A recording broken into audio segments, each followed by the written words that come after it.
Close to my home in the Upper Murray live some of Australia's most significant icons, Brumbies.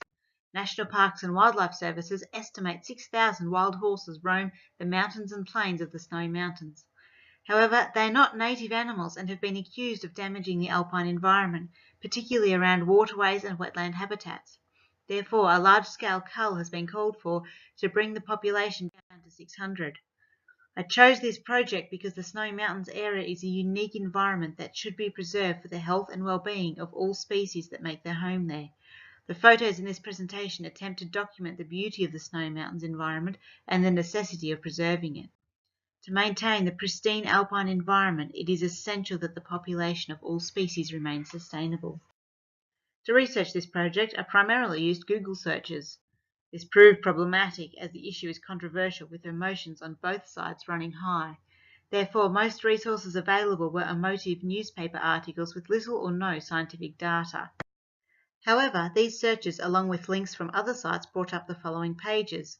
All three of these resources proved useful and valid as they contained scientific data as well as varying perspectives regarding the Brumbie population and their impact on the environment.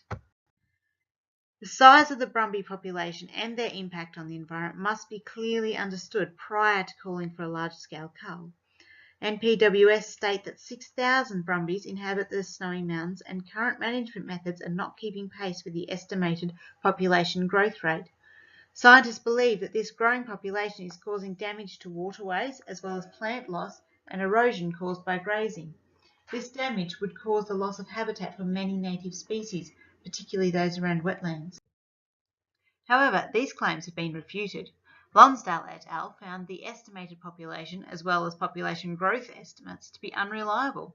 Lonsdale et al. Also found insufficient evidence of damage caused by Brumbie grazing. In addition, there is controversy over whether the Brumbies are solely responsible for damage to waterways.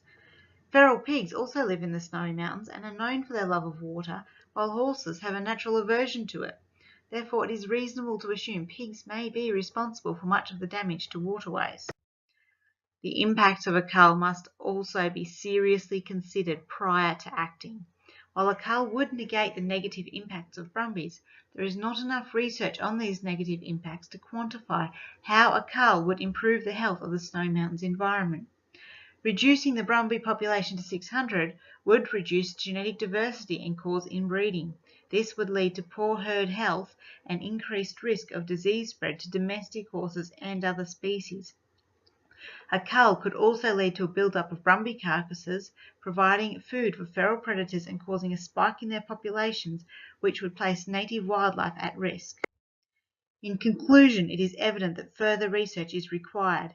Given the historical and cultural significance of the Brumbies, as well as the impossibility of completely eradicating them, research into maintaining a sustainable population while maintaining genetic diversity is also vital. This project links to the Year 6 Australian Curriculum Science Descriptor. Interactions between organisms can be described in terms of food chains and food webs. Human activity can affect these interactions. Most animals in the Snowy Mountains, including Brumbies, are herbivores competing for the same food. Therefore, interactions between these organisms are based on plant life. The population of each species must remain sustainable for there to be enough plant life for all herbivores. Human activity can positively impact this by managing species populations and working towards environmental sustainability. Human activity can also negatively impact this by littering, introducing toxic weeds, or trampling grazing sites.